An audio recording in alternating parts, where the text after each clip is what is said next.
Don't forget to like the video, share your thoughts in the comments, and subscribe to stay updated with our latest stories. It was just an ordinary Wednesday, the kind of day that blends together with all the others. I had my coffee, sat down at my desk, and started the usual routine, checking emails, replying to messages, and tackling tasks that never seemed to end. At 43, life had become predictable in a way I had grown comfortable with. I had my routine, my friends, my job. Everything felt, well, safe. But that afternoon, something happened that I couldn't have predicted, not in a million years. The phone rang. It was an unknown number, which I almost never answer. But for some reason, I picked up. "Hello," I said, feeling a little more cautious than usual. "Hi, is this Sarah Turner?" came the voice on the other end. It was smooth, professional, and just familiar enough to make my heart skip a beat. I froze for a second before responding. "Yes, speaking." "This is Mark Johnson, your boss. How are you today?" "Mark?" Mark Johnson, my boss at the marketing firm I'd been working at for the past 12 years. I hadn't expected a call from him, let alone one that would stir a nervous excitement in my chest. "I'm good, just working through the usual stuff. How about you, Mark?" There was a slight pause on the other end of the line. I could hear the shuffle of papers or maybe fingers tapping against a desk. I couldn't quite place it, but something about the way he hesitated made me uneasy. "I'm doing well, Sarah. But listen, I wanted to talk to you about something important." My stomach did a little flip. Important? We weren't due for any performance reviews, and we had just wrapped up the big project with the client. So why the call? My mind raced through a dozen possibilities, none of them good. "Is everything okay?" I asked, suddenly feeling an odd lump in my throat. There was a chuckle on the other end, but it wasn't lighthearted. It was tense. "Everything's fine. Don't worry. Actually, it's better than fine. I think you'll be pleased to hear this." I exhaled, trying to calm myself. Was he about to give me a raise or offer me a big new opportunity? Maybe he wanted me to take on more responsibility. The possibilities seemed endless, but at the same time, nothing about the conversation felt natural. Why was he calling me like this? Why the serious tone? It was strange. "Okay," I said, trying to steady my nerves. "What's going on?" "Well, Sarah, we've been looking at your performance over the past year. I have to say, you've really exceeded expectations, and I've got something to offer you, something I think you might be interested in." Okay, now I was intrigued. Maybe I was reading too much into it, but I couldn't help the excitement building up inside me. Could this be a promotion? A new project with more visibility? "Go on," I said, my voice barely above a whisper. "Sarah, how would you feel about taking on a new role in the company? One that's a bit more exclusive." My heart raced. A new role, something exclusive? I had to admit, I hadn't even considered the possibility of a new role. I was comfortable where I was, but my curiosity was piqued. I needed to know more. "What do you mean by exclusive?" I asked. He laughed, this time with a bit more warmth, but it still sounded different. "Well, I can't go into too many details just yet, but this opportunity would put you in the spotlight. You'd be representing the company on a new project that could really take your career to the next level. It would involve a lot of travel, meetings with high-level clients, and of course, you'd be working directly with me." I felt my heart skip a beat. This was unexpected. I had been working hard, yes, but I hadn't anticipated anything like this. I'd been content with the day-to-day, But what he was describing sounded like a chance to break free from the mundane, a chance to really stretch my wings. "Wow, that sounds amazing," I said, a bit breathlessly. Mark's voice softened. "It is. And I think you're ready for it, Sarah. You've been with us for a long time, and I believe this is the next step for you. But before I go any further, I want to make sure it's something you actually want to do. It would be a big commitment, a lot of responsibility. I won't lie. It's not an easy path." I leaned back in my chair, processing his words. A part of me felt a spark of excitement, but another part felt a little nervous. It was a lot to consider. But when had I ever backed down from something challenging? When had I ever turned down an opportunity to grow? "What kind of commitment are we talking about?" I asked, my voice steady.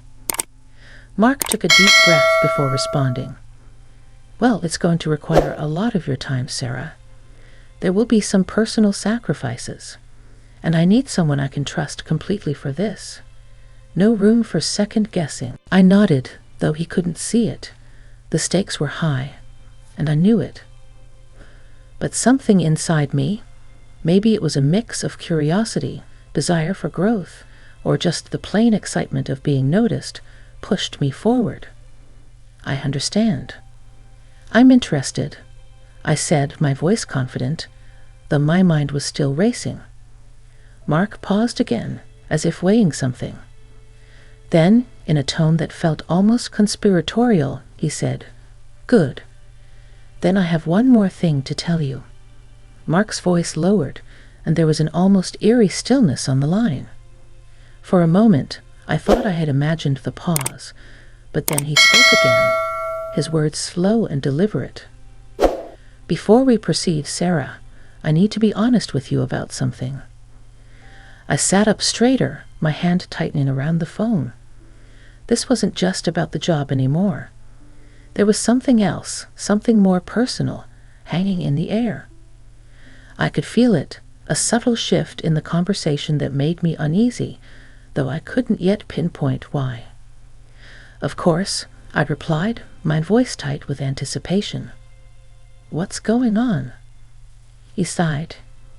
It wasn't the kind of sigh that came from a man who was burdened by paperwork or business decisions. No, this one was heavier, like a weight he had been carrying for a long time. "Sarah, I've been following your work closely, more closely than you probably realize," he said. "And I've noticed something about you. Something special." His words caught me off guard. I'd worked hard over the years, but I had never thought of myself as special in that sense. Yes, I was good at my job, but I was just another cog in the machine, wasn't I? Nothing extraordinary. But Mark's tone, sincere, almost intimate, made me second-guess that. "Mark, I appreciate the praise, but—" I started to protest, but he cut me off gently. "No, Sarah, you need to hear me out.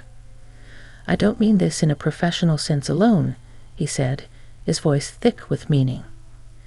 "I'm talking about something more." My stomach flipped again. "More?" I echoed, barely able to keep my voice steady. The whole situation was starting to feel strange. Was he suggesting something beyond a career opportunity?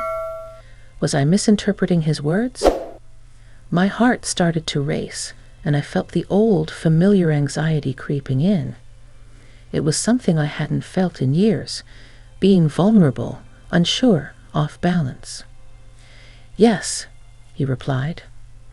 "I've been working with you for so long, Sarah, and I've come to realize that you are more than just an employee. I see potential in you, not just in the office, but beyond that. Mark, I began again, trying to make sense of his cryptic words, but he kept going, his voice taking on a softer, almost confessional tone. "I know this might sound strange, but I've developed a deep respect for you.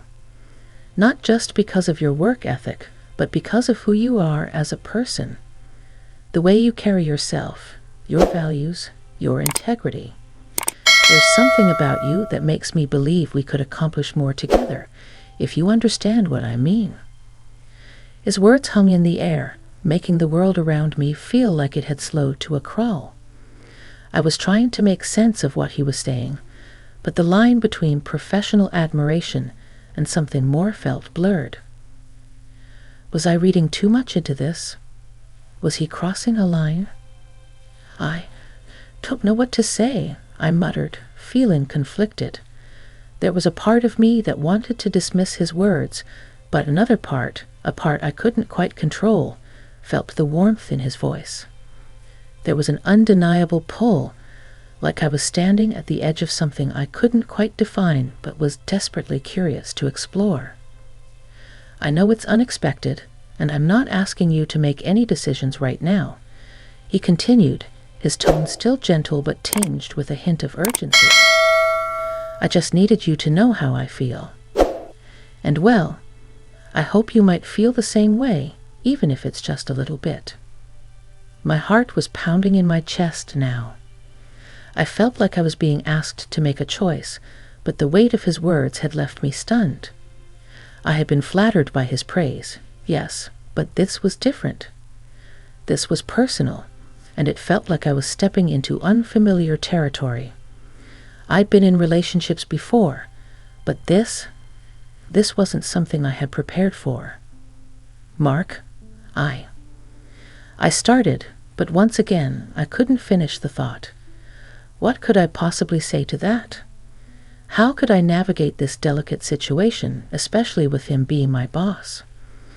"I know this isn't easy," Mark said, sensing my hesitation. "I've thought long and hard about how to approach you, but I had to be honest. I didn't want to hide my feelings any longer." I let out a breath I didn't know I had been holding, trying to compose myself. The office, the job, the responsibility, it all felt so far away now. All that remained was the weight of his words, the way he saw me, the way he made me feel seen. "I don't know what to say, Mark," I finally whispered, my voice soft but filled with uncertainty. "This is a lot to take in." There was a long silence on the other end of the phone, and for a moment I wondered if I had said too much. But then Mark's voice broke through the stillness, his tone lighter now, as though he was giving me the space I needed. "I'm not asking you to rush, Sarah. Just think about it. Take your time, and when you're ready, let me know." I let out a shaky breath, trying to steady my emotions. "Okay," I said quietly, my mind swirling. "I'll think about it." Mark seemed to sense my hesitation, and I could almost hear the faint smile in his voice. "I knew you would. And no matter what you decide, I'll respect it. I just wanted you to know where I stand." As the call ended, I sat there in a daze. What had just happened? Was I being swept up in something I couldn't control? Or had I just been given a once-in-a-lifetime opportunity to grow, both personally and professionally? I wasn't sure what the future held, but I knew one thing for certain. I had been changed in that moment. Something inside me had awakened, and no matter what I decided, I could never go back to the person I was before that call. The days after that call passed by in a blur, each one more chaotic than the last. I went through the motions of my daily routine, meetings, emails, deadlines, but everything felt different. My mind kept returning to that conversation with Mark, replaying his words over and over. I couldn't escape the question that had taken root in my mind. What did he really mean? What did I want? I found myself caught between two worlds, one where I was just a 43-year-old woman trying to balance work, responsibilities, and personal life, and another where I was someone he saw as something more. I couldn't ignore the feelings that had started to bloom within me. The respect I'd always had for Mark, now laced with curiosity and something else I couldn't fully identify. But as the days passed, something shifted inside of me. I realized I had been running away from the very thing I feared the most, the idea of stepping outside my comfort zone.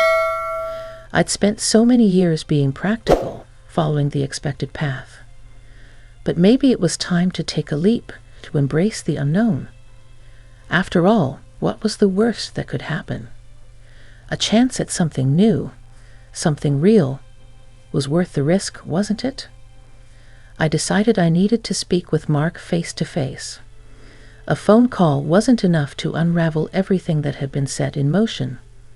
I needed clarity, and I knew I could only get it by confronting my feelings head on. I called his office and asked if he had time to meet.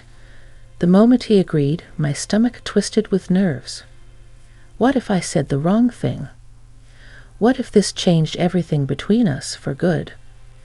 The next morning, I arrived at the office early, pacing outside in the parking lot, taking deep breaths to steady myself. When I finally walked into his office, the atmosphere was charged with anticipation. Mark was sitting at his desk, but he stood up as soon as he saw me. His smile was warm, reassuring, but there was a slight edge to it, as though he too had been waiting for this moment. "Sarah," he said softly, his eyes meeting mine. "I'm glad you could make it." I nodded, swallowing the lump in my throat. "I've been thinking a lot about what we talked about," I began, my voice steady despite the flutter in my chest. "And I need to be honest with you. I'm not sure where this will lead, but I can't ignore how I feel.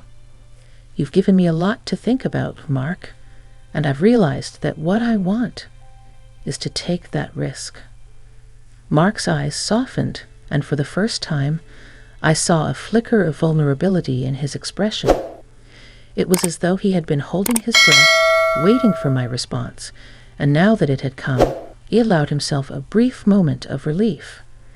"You mean it?" he asked, his voice barely above a whisper. I nodded, my heart pounding. "Yes, I mean it." There was a long silence as we stood there, the weight of the moment settling between us. It felt like a turning point, a moment of pure, unspoken understanding. And then Mark stepped closer, his hand reaching out tentatively, as if testing the waters. It wasn't a grand gesture, but there was something deeply meaningful in the way he held my gaze, waiting for me to make the next move. I took a deep breath and took a step forward. The tension between us, once thick with uncertainty, now felt like a bridge, leading us towards something neither of us could fully predict. But in that moment, it didn't matter. We were both willing to step into the unknown together. "Sarah," Mark said, his voice a little more certain now, "I never wanted to pressure you. I just needed you to know how I felt." "I know," I replied softly. "And I'm glad you did." His smile grew, genuine and warm. "I don't know what the future holds for us, but I'm willing to find out if you are." I nodded, feeling a sense of peace wash over me. Whatever this was, whatever it would become, I was ready. Not just for the professional risks, but for the personal discovery that came with taking a chance on someone who saw me for more than just my work, for all that I was. As we stood there, a mutual understanding passing between us, I realized that the real journey wasn't just about stepping into a new chapter with Mark. It was about embracing the uncertainty of life and allowing myself to be vulnerable, to connect, to grow, and to discover parts of myself that I had hidden for too long. The weeks that followed weren't always easy. There were moments of doubt, moments when the line between professional and personal felt blurry. But through it all, Mark and I maintained a mutual respect that anchored us. Our relationship, whether it remained professional or evolved into something more, was built on a foundation of trust and understanding. And for once in my life, I wasn't afraid of where it would take me. As I walked out of his office that day, I felt a quiet sense of pride. I had made a decision that was mine and mine alone. And that, more than anything, made me realize just how much I had grown. This was my story, one of vulnerability, honesty, and the courage to step into the unknown. And whatever came next, I knew I was ready.